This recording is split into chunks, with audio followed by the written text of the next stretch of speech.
பெண்கள் நிறைய பேர் அவங்கவுங்களுடைய பணிகள், குடும்ப வாழ்க்கை எல்லாத்துக்குள்ளும் இருக்காங்க இல்லையா? குடும்ப வாழ்க்கையில இருக்காங்க, ஆனா ஆன்மீக வாழ்க்கைக்குள்ள வரணும்னு விருப்பப்படுறாங்க. அவங்க என்ன மனமாற்றம் என்ன நினைச்சாங்கன்னா அவங்க இதுக்குள்ள இருந்து அதுல வரலாமா, அல்லது இதுல இருந்துட்டே தன்னுடைய ஆன்மீக பாதையையும் அவங்க பயணத்தை தொடங்கலாமா? என்ன மனமாற்றம் வரணும்னு நினைக்கிறீங்க பெண்களுக்கு? பெண்கள் வந்து நேச்சுரலி மல்டி டாஸ்கிங் பீப்புள். ரொம்ப ரொம்ப அதாவது அவங்க வந்து கிரியேட்டர் இல்லையா? ஸோ அவங்களுக்கு அந்த அந்த அவங்க கொஞ்சம் முயற்சி பண்ணாலே நிறையா விதமான சாதனைகளை செய்யக்கூடிய ஆற்றல் பெண் அப்படிங்கிறவங்களுக்கு இருக்கு. அந்த அவங்கள பொறுத்த வரைக்கும் மைண்டு ஒரு பேட்டர்னில் இருக்கு இல்லையா? காலையிலேருந்து நைட்டு வரைக்கும் ஒரு பேட்டர்னில் இருக்கு இல்லையா? அந்த பேட்டர்னை அந்த ஒரு காலையில் எழுந்திரிச்சு எத்தனை மணிக்கு இதை செய்யணும் அது செய்யணும், அப்புறம் வந்து நேரம் போகிறதே தெரியாமல் செலவழிக்கக்கூடிய நேரங்கள் அலைபேசிலையா இருக்கலாம், இல்லை வந்து இந்த மாதிரி எப்படி நேரம் போகுது அப்படின்னே தெரியாமல் ஒரு பேட்டர்னில் இருக்காங்க இல்லையா? இந்த பேட்டர்னை கான்ஷியஸாக அவங்க பிரேக் பண்ணுறதுக்கு ஒரு வாரத்தில் ஒரு நாளோ 2 நாளோ அந்த பேட்டர்ன்லேருந்து அவங்க கம்ப்ளீட்டாக வெளியில் வரணும். வந்து அந்த நேரத்தை அவர்கள் ஒரு உரையாடலுக்கோ இல்லைன்னா ஒரு நல்ல கோவில்கள்லையோ இல்லைன்னா ஒரு நல்ல ஒரு சூழல்லையோ அவங்கள அந்த பேட்டர்னை பிரேக் பண்ணி வெளியில் வரும் பொழுது அவங்களுக்கு வந்து அவங்களுக்குள்ள எத்தனையோ விதமான எண்ண குவியல்களுக்கு நடுவில் அவங்க என்ன பண்ணணும்னு நினைக்கிறாங்கன்னு அவங்களுக்கு தெரியணும்ல. இப்போ எப்படி இருக்குன்னா உள்ளுக்குள்ளே அந்த இன்ட்யூஷன் இருக்குது, உள்ளுக்குள்ளே அந்த கைடன்ஸ் இருக்குது, இன்னர் கைடன்ஸ் இருக்குது, வெளியில் 1008 எண்ண குவியல்கள் இருக்குது. அப்போ இவ்வளோ குவியல்களுக்கு நடுவில் நம்ம உள்ளுணர்வோடு தொடர்பு படுத்திக்கிறதுக்கான ஸ்பேஸை கொடுக்கணும்னா அது அமைதி தான் கொடுக்க முடியும்.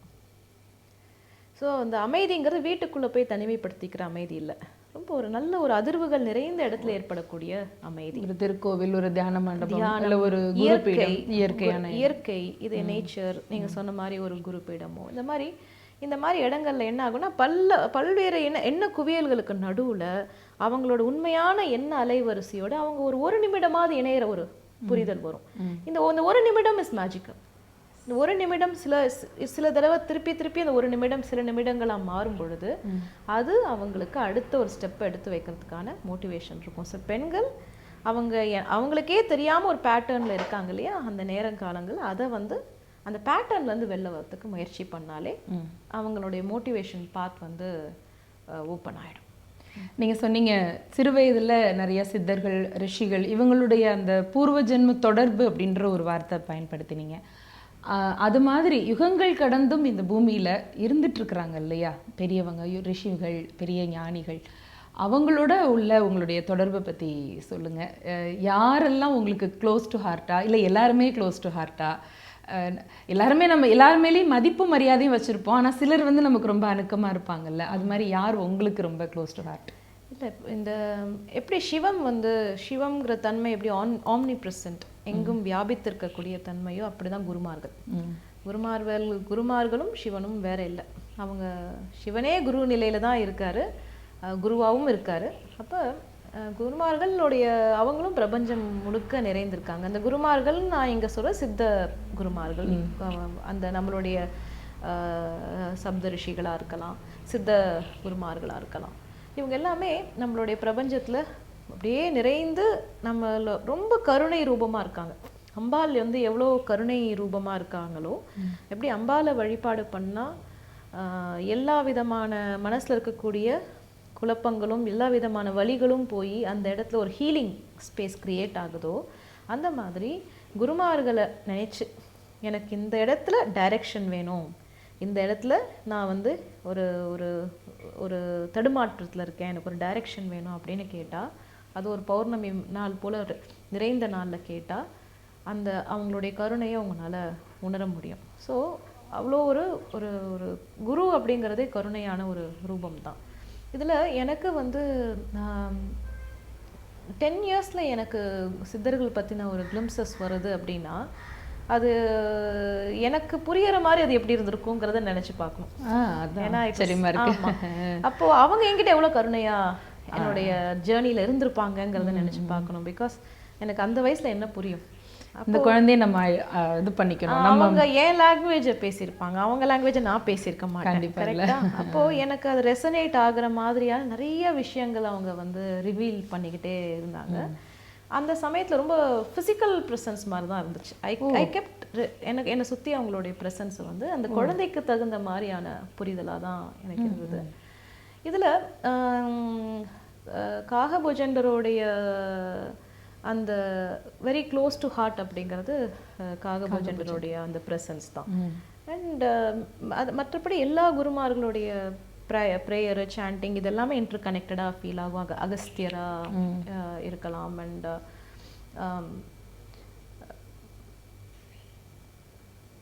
விஸ்வாமித்திரருடைய நாமங்களாக இருக்கலாம். இந்த மாதிரி பல்வேறு குருமார்களுடைய நாமங்களை நம்மளுடைய சித்தர்களுடைய வழிபாடுகள்லாம் நம்ம சொல்கிறோம்.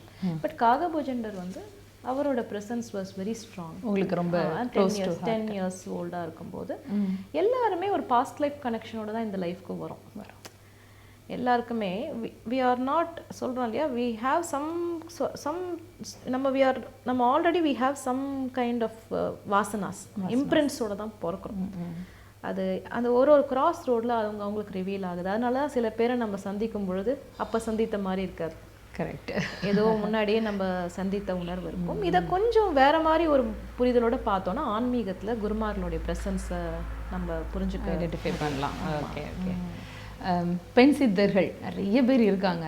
ஆனால் எனக்கு இருக்கிற ஒரு அடிப்படையான கேள்வி, நிறைய பெண்களுடைய இந்த ஆன்மீக சாதனை வெளியில் தெரியறதே இல்லை.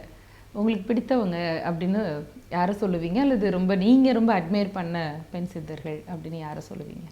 ரிக்வேதத்தில் தேவி சூக்தம் சொன்னதுலேருந்து எத்தனையோ பேர் பெண் ரிஷிகளே மந்திரங்களை வெளிப்படுத்தியிருக்காங்க.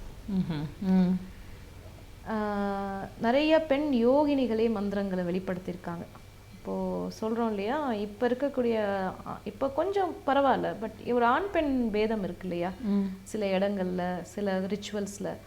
அதெல்லாம் ஏன்ஷியன்ட் வேதிக் பீரியடில் இல்லைன்னு சொல்கிறாங்க.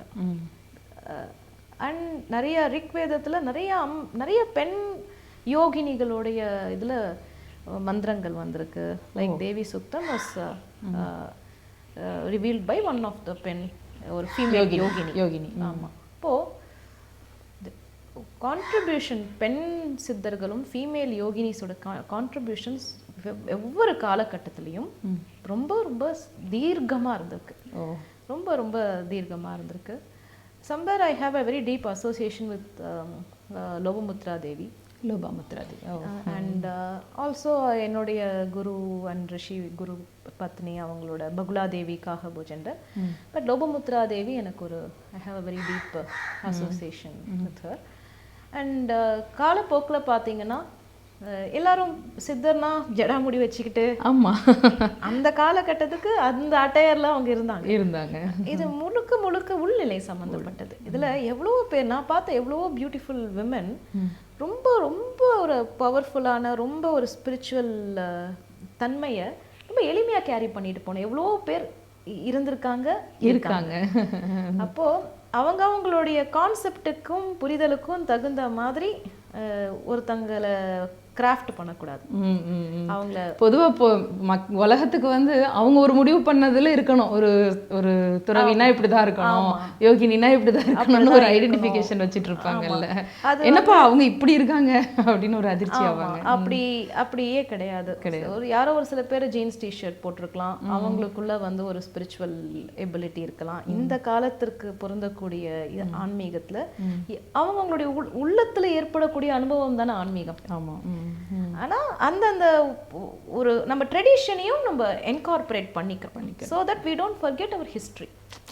நம்மளுடைய ஹிஸ்ட்ரியை நம்ம ஞாபகம் வச்சுக்கணும். நம்மளுடைய பூர்வீக இதில் என்ன இருந்தது, நம்ம வேதிக் ஸ்டேஜில் என்ன இருந்தது இல்லையா, எல்லாமே இருக்கணும். ஸோ நம்ம சம்பிரதாயத்தை காப்பாற்றணும்.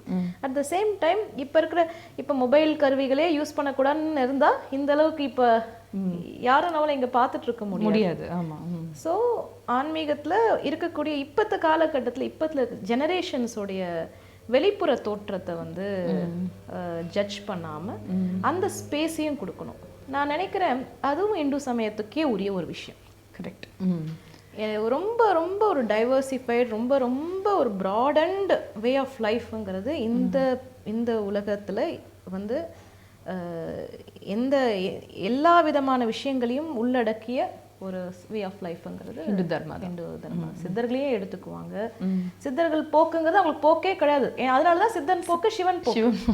அவங்களுக்கு ஒரு சம்பிரதாயத்துக்குள்ள அவங்களுக்கு அடக்கவே முடியாது. அவங்களையும் கொண்டாடுறாங்க, சம்பிரதாயத்தையும் கொண்டாடுறாங்க. கரெக்டா? யோகினிகள் தவ நிலையில ஜடாமுடி வச்சிருந்தவங்களையும் கொண்டாடுறாங்க. இந்த காலத்துல மாடர்ன் அட்டையர்ல இருக்கக்கூடியவங்களையும் கொண்டாடுறாங்க. இந்த ஒரு தன்மை வந்து ஹிந்துவிசம் ஒருத்தங்களுக்கு கொடுக்கக்கூடிய ஒரு ஃப்ரீடம். அது அழகான புரிதலோட கரெக்டா பேலன்ஸ்டா புரிஞ்சுக்க முயற்சி பண்ணினா இன்னும் நிறைய நிறைய ஸ்பிரிச்சுவல் ப்ரெஷரை நம்மனால இந்த ஜென்ரேஷனுக்கு தகுந்த மாதிரி டிரான்ஸ்லேட் பண்ணி சஸ்டெயின் பண்ணிக்க முடியும்னு தோணுது. எனக்கு ரொம்ப நல்லா மனசுக்குள்ளே உள்ளது நீங்கள் சொன்ன மாதிரி புறத்தோற்றம் உலகம் நம்மளை ஜட்ஜ் பண்ணதில்லை. நம்முடைய மார்க்கத்தில் நிறைய பெண் யோகினிகள், குறிப்பாக காரைக்கால் அம்மையார், ஔவையார், அக்கம்மாதேவி, இவங்க எல்லாரும் இந்த புறத்தோற்றத்தில் ஒரு பெரிய மாற்றத்தை வலிந்து அவங்களே வேண்டி பெற்றாங்க இல்லையா? அதுக்கான காரணம் என்னவா இருக்கும்னு நினைக்கிறீங்க? ஃபார் விமன் இது உண்மையாலுமே எப்போவுமே ஒரு சேலஞ்சிங் லைஃப் தான். ஏன்னா விமன் எப்போவுமே constantly they are being judged. அவங்க எப்படி இருந்தாலும் தே ஆர் ஜட்ஜ்டு. அந்த ஜட்ஜ்மெண்ட்டுங்கிற ஒரு விஷயத்த வந்து ஒரு பெண் எல்லா வகையிலையும் அதை உடைச்சிட்டு வரும் பொழுது அவளை துர்காவா தேவியா ஒரு கரேஜியஸ் ஒரு மூமெண்ட். ஆனால் அந்த உடைக்கிற தைரியம் வந்து விமனுக்கு வரணும். ஸோ எல்லா காலகட்டத்திலையும் எல்லா சூழ்நிலைகளையும் ஒரு ரொம்ப குறுகிய ஒரு ஒரு ஒரு மனப்பான்மை உள்ளவர்களால் விமன் வந்து always had a challenging life. அந்த சேலஞ்சிங் லைஃப்லேருந்து வெளியில் வந்து அவங்க துணிவோடு அவங்க எதிர்கொள்ள ஆரம்பிக்கும் போது அந்த இடத்துல தே கிரியேட் அ ஹிஸ்ட்ரி இல்லையா? ஸோ ஒரே ஒரு விஷயம் என்ன புரிஞ்சுக்கணுன்னா, எந்த ஒரு ஜட்ஜ்மெண்ட்டையும் மனதிற்குள்ளே போட்டுக்கொள்ளாமல் நல்ல சூழல், நல்ல மனிதர்களை சுற்றி வைத்துக்கொண்டு வெளியில் இருக்கிற ஜட்ஜ்மெண்ட்ஸ் எல்லாம் விட்டுட்டு உங்களுக்கு என்ன தோணுதோ அதை முறைப்படுத்தி உங்களோட உள்ளுணர்வோடு தொடர்பு படுத்தி செய்யக்கூடிய தைரியம் வந்ததுன்னா எல்லா பெண்களுமே அவங்களால நினைத்ததை ஒரு சொசைட்டிக்கு ரொம்ப அழகாக செய்ய முடியும். ஆனால் அதுக்கு முதல்ல வெளியில் இருக்கிற ஜட்ஜ்மெண்ட்ஸை அவங்க விட்டுறணும். அது ஜட்ஜ்மெண்ட்டுன்னு சொல்லலாம். அதே நேரத்தில் அவங்க நம்மளை ரெக்கக்னைஸ் பண்ணணும், இவங்க நம்மளை ரெக்கக்னைஸ் பண்ணணுன்ற எதிர்பார்ப்பை உடைக்கணும்னு சொல்லலாமா? ஜட்ஜ்மெண்ட்டை உடைக்கிறதுங்கிறது அவங்களுக்கு தைரியத்தை கொடுக்கும். சரி, ஓகே. ஒரு ஒரு ஷ்ரிங்க் ஆகிட்டே இருக்கிற இடத்துல ஜட்ஜ்மெண்ட்டை உடைக்கணுங்கிறது ஒரு கான்ஃபிடென்ஸை கொடுக்கும். Because society has given a frame and அதில் சில விஷயங்கள் தே ஹாவ் டு அண்டர்ஸ்டாண்ட் எந்த ஃப்ரேம் நிஜமாகவே அவங்களுக்கு சரியானது, எந்த ஃப்ரேமை அவங்க ஓவர் கம் பண்ணி வரணுங்கிறது அவங்கவுங்க தான் முடிவு பண்ணணும். எக்ஸ்பெக்டேஷன் அப்படிங்கிறத விட வாழ்க்கையை அதனோட ஃப்ளோவில் கொண்டு போகும் பொழுது லைஃப் கெட்ஸ் மோர் பியூட்டிஃபுல். அதாவது சில சமயம் ஒரு விஷயத்த ரொம்ப ஆர்வமாக செய்கிறோம், முனைப்பாக செய்கிறோம், ரொம்ப முயற்சி எடுத்து செய்கிறோம், அதுக்கான எல்லா அது சரியாக நடக்கிறதுக்கான எல்லா முனைப்பையும் செய்கிறோம். ஆனால் அந்த சமயம் அது சரியாக நடக்கலை அப்படின்னா அந்த இடத்துல அந்த ஃப்ளோவை தான் பார்க்கணுமே தவிர்த்து அந்த ரிசல்ட்டை பார்க்கக்கூடாது. கரெக்ட். அந்த ஃப்ளோ உங்களுக்கு நிறைய அனுபவத்தை கற்றுக் கொடுத்துருக்கோம். கரெக்டா? அந்த எக்ஸ்பீரியன்ஸ் தான் லைஃப். அதில் இருக்கக்கூடிய வெற்றி தோல்வி லைஃப் இல்லை, அது ஒன் ஆஃப் த ஒரு பாசிங் ஸ்டேஜ். ஓகே. அதனால கிவ் அப் பண்ணாமல் அவங்க திருப்பியும் அந்த ஃப்ளோவை அடாப்ட் பண்ணி திருப்பியும் அதுலேயே அவங்க போகும் பொழுது இன்னொரு காலகட்டத்தில் அது வெற்றியாகவும் மாறும். ஆனால் வாழ்க்கைங்கிறது முழுக்க அனுபவம் சார்ந்தது. அந்த அனுபவத்தை வந்து அவங்க அதுக்கான ஸ்பேஸ் கொடுக்கும் பொழுது அந்த அனுபவம் அது என்ன சொல்ல வருதுங்கிறத நமக்கு ரிவீல் பண்ணும். எனக்கு இந்த உங்களோட இப்போ பேசின இந்த தருணமே, இந்த பயணம் எனக்கு ரொம்ப பெரிய ஒரு மகிழ்ச்சியாக ஒரு உத்வேகமாகவே இருக்குது. அதுதான் நான் உங்கள்கிட்ட சொல்லணும்னு விரும்புகிறேன். இந்த பீடம் நீங்கள் இப்போ உருவாக்கியிருக்கீங்க இல்லையா, இந்த இடத்தை பற்றியும், இங்கே பாலலிங்கேஸ்வரர், அதே நேரத்தில் அம்பிகையினுடைய பெயர் ரொம்ப வித்தியாசமாக இருக்குது. அம்பிகையினுடைய தோற்றம், அன்னபக்ஷி வாகனம், இந்த இடத்தெல்லாம் பார்க்குற போது இதுக்கு ஏதாவது காரணம் இல்லாமல் இருக்காது. நல்ல நீங்களே இந்த இடத்தை பற்றி சொல்லுங்கள். என்னுடைய 12வது வயதில் இந்த இடத்திற்கு நாங்கள் வந்தோம். அண்ட் நிறையா சித்த குருமார்களுடைய சூட்சம வழிகாட்டுதல், நிறைய பேருடைய அன்பு அக்கறை, இதன் அடிப்படையில் ஏற்பட்டது தான் இந்த கோவிலுடைய வெளிப்பாடு. அதில் வந்து விஸ்வகணபதி வந்து இங்கே சௌபாகிய ரூபமாக இருக்கார். ஏன்னா வந்து அவர் வந்து பாலா திரிபுர சுந்தரிய கையில் வச்சு ஸ்ரீவித்யா கணபதியாக இருக்கார்.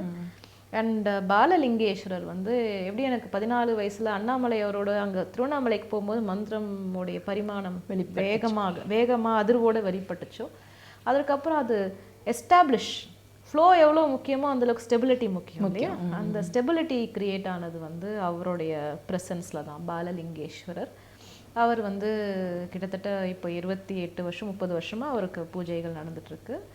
அண்ட் ஈஷ குண்டலினீஸ்வரி வந்து குண்டலினி அந்த சக்தியோடைய ஒவ்வொரு நிலைப்பாடுகளோட நம்ம வந்து நம்ம பிராண பிரதிஷ்டா பண்ணி ஈஷ குண்டலினேஸ்வரி தேவி உள்முகத்தில் தியான ரூபமாக ஜடாமுடியோட, வெளி முகத்தில் வந்து 8 கைகள், ஒரு அபயக்கை, ஒரு சிவடியோட அவங்க வந்து உலக வாழ்க்கைக்கான பிளஸ்ஸிங்ஸ். இதுல இருந்து நம்ம என்ன தெரிஞ்சுக்கணும்னா, ஆசைப்படுறதோ தேடலோடு இருக்கிறதோ ஒரு ஒரு சில விருப்பங்கள் இருக்கிறதோ ஆன்மீகத்தில் தவறுன்னு சொல்லலை. ஒரு பக்கம் நம்மளுடைய விருப்பங்களை கேட்பதற்கான இடமும் நமக்கு இருக்கு. ஏன்னா சம்டைம்ஸ் அது பாசிஃபை ஆகும்போது நம்ம இன்னும் டீப்பர் மீனிங்குள்ளே நம்மளுடைய மைண்டு ஷிஃப்ட் ஆகும். ஸோ அந்த வேர்ல்ட்லி நீட்ஸ் சேலஞ்சஸை ப்ளஸ் பண்ணுறதுக்கான தேவியாக அவங்க இருக்காங்க. அண்ட் அன்னம் இருளாலனி உங்களுக்கே தெரியும், அன்னம் வந்து பால் தண்ணியில் வச்சா அதுல இருந்து தேர்ந்தெடுக்கிறதுக்கு. ஆமாம், அப்படி இருக்கிற அன்ன ரூபினி வந்து அந்த பியூரிட்டி அதை வந்து சிக்னிஃபை பண்ணி நம்ம இருக்கோம். அதே மாதிரி சித்த நந்திகேஸ்வரர் வந்து நந்திகேஸ்வரரை சித்தர் ஃபிசிக்கலாகவும் ஒரு சித்த ரூபமாகவும் அவருடைய முகமாகவும் வச்சுருக்கோம், அதில் நந்தி ரூபமாகவும் வச்சு அதை இது பண்ணியிருக்கோம். எங்கேயுமே நான் அதை கேள்விப்பட்டதும் இல்லை, பார்த்ததும் இல்லை. நந்தி பகவானா நந்தி பகவானுடைய அந்த ரிஷப திருமுகம் இருக்கும், அவ்வளோதான் நம்ம பார்த்துருக்கோம். சிவன் சந்நிதியை சுற்றின சித்தர்களுடைய விக்கிரகங்களை பார்த்துருக்கோம். ஆனால் ரெண்டும் ஒரே உடலுக்குள்ள 2 சிரசு மாதிரி இருக்கிறதையும் இங்கே தான் பார்த்துருக்கேன். அதே மாதிரி சரஸ்வதி தேவிக்கு இந்த அன்னபக்ஷி வாகனம் பார்த்துருக்கோம், அம்பிகைக்கு அன்னபக்ஷி வாகனம். அது நீங்கள் ஏன்னா அவங்க வந்து பாலாம்பிகை, அவங்க வந்து ஞானரூபிணி. ஸோ அந்த இடத்துல அன்னபக்ஷி பியூரிட்டிக்காக. ஆமாம், பியூரிட்டிங்கிறது அதாவது இட் ஜஸ்ட் மேனிஃபெஸ்டட். அதாவது அது அவங்களே அந்த இடத்துல வந்து அவங்க காட்சி கொடுத்தாங்கன்னு நான் நினைக்கிறேன் இதில் வந்து. ஏன்னா இது ரொம்ப இந்த கோவில் அமையப்பட்டது வந்து எனக்கு 12-13 வயசு, அப்போ எனக்கு என்ன தெரிஞ்சிருக்க முடியும். ஸோ ஆனால் அந்த இடத்துல சித்தர்களுடைய ப்ரெசன்ஸ், அவங்களுடைய கிரேஸ், இது என்னை சுற்றி இருந்த நபர்கள், என்னுடைய அம்மா, என்னுடைய ஃபேமிலி, இது எல்லாருமே அந்த இடத்துல அதை இன்டர்பிரேட் பண்ணிக்கிட்டாங்க. அந்த ஸ்பிரிச்சுவல் லாங்குவேஜ் இன்டர்பிரேட் பண்ணி சம்மவ் அந்த கோவிலுடைய வழிபாடுகள் இறை அவன் அருளாலே அவன் தாழ் வணங்கின்ற அந்த மாதிரி அவங்க எல்லா கோவில்களும், எல்லா சித்தர் பீடங்களும், எல்லா ஆன்மீக ஸ்தலங்களும் எப்பவுமே மனிதர்களால் இயங்குவதல்ல, அவங்க இயக்கிக்கிறது. அதில் we all are just an instrument. That's how I see this center. I am just an instrument here. அந்த வன்னி மரத்தடியில் நாகர் பிரதிஷ்டை பண்ணியிருக்கீங்கல்ல, அதுக்கு ஏதாவது அடிப்படை காரணம்னு இருக்குதா மக்களுக்கு தெரியறதுக்கு? அம்பாள் வந்து நாகதேவியாகவும் அவங்கள நம்ம பாவிக்கிறோம். ஈஷ குண்டலினேஸ்வரிய தேவி வந்து நாகரூபமாகவும் அவங்கள பாவிக்கிறோம்.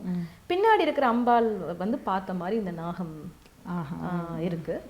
அண்ட் நாகம் வந்து it is a very very mystical, ரொம்ப சூட்சமமான, ரொம்ப மிஸ்டீரியஸான ஒரு concept in our practices and yoga ரிச்சுவல்ஸ்லாம். அது வந்து அந்த நாக வழிபாடு பண்ணுறதுல சராசரி வாழ்க்கையில் இருக்கிறவங்களுக்கு பல்வேறு விதமான பரிமாணங்கள் அங்கே வந்து பேலன்ஸ் ஆகுது. அதெல்லாம் எல்லாமே இன்விசிபிள் ஃபேக்டர்ஸ், எதுவும் நம்மளால நேரடியாக லாஜிக்கல் மைண்டில் புரிஞ்சிக்க முடியாது. ஆனால் ஒரு கிரகநிலைகளில் இருக்கக்கூடிய ஒரு இதுவாக இருக்கலாம்.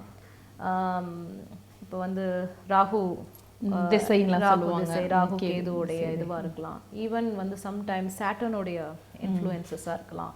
இப்படி கிரகநிலைகள் இருக்கக்கூடிய பல்வேறு விதமான தாக்கங்கள், எஸ்பெஷலி நல்ல ஒருத்தங்க அடி வாங்குறாங்க, நிறைய அனுபவங்கள் வாங்குறாங்க அப்படின்னா அவங்களுடைய பிளானட்ஸ் வந்து அந்த இடத்துல வந்து நிறைய டீச் பண்ணும்போது அந்த டீச்சிங் ஸ்டேஜில் கண்டிப்பாக அவங்க நாக வழிபாடை பிடிச்சிக்கணும். ஓ, ஓகே.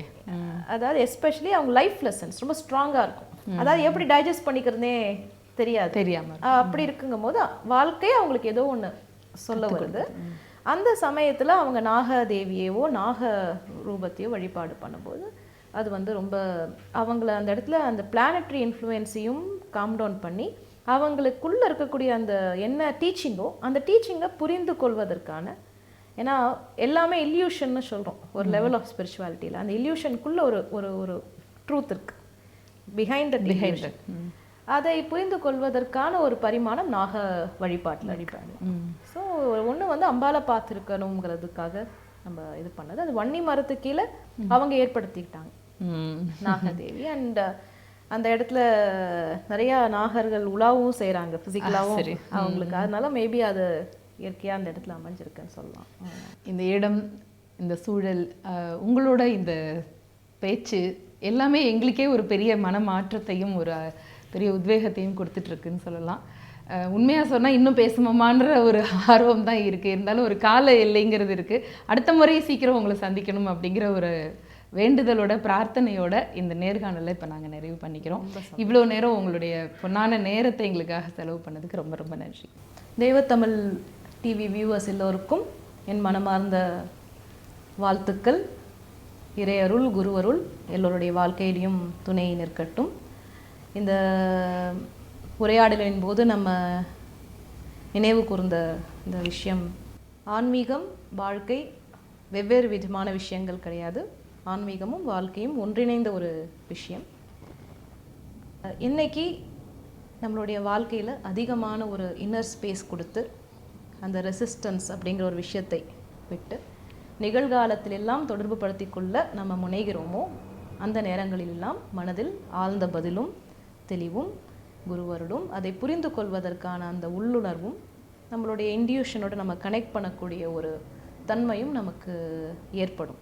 அப்போது வாழ்க்கையை கடினமாக பார்த்து கொண்டு இருக்கக்கூடிய மாதிரி மனம் ஒருத்தங்களை அந்த மாதிரி தள்ளுது அப்படின்னா அந்த சமயத்தில் அந்த மனதில் இருக்கக்கூடிய எல்லாவற்றையும் இறைவனுடைய பாதத்திலோ இந்த பிரபஞ்சத்தோடைய பாதத்திலோ விட்டுட்டு நீங்கள் பரிபூர்ணமாக அந்த எல்லா விதமான குழப்பங்களையும் ட்ராப் பண்ணிவிட்டு அந்த ஒரு நிகழ்காலத்தில் அந்த ஓம்காரத்தோடவோ இல்லைன்னா அந்த குருமார்களையோ இல்லை அந்த உங்களுடைய மூச்சோடவோ நீங்கள் ஒன்றிணைந்தால் உங்களுக்கு அது it will reveal unlimited answers and unlimited light and guidance. So spirituality is nothing but living the life. And இந்த கான்வர்சேஷனில் I definitely enjoy living this moment with all of you. ரொம்ப சந்தோஷம். தேங்க்யூ.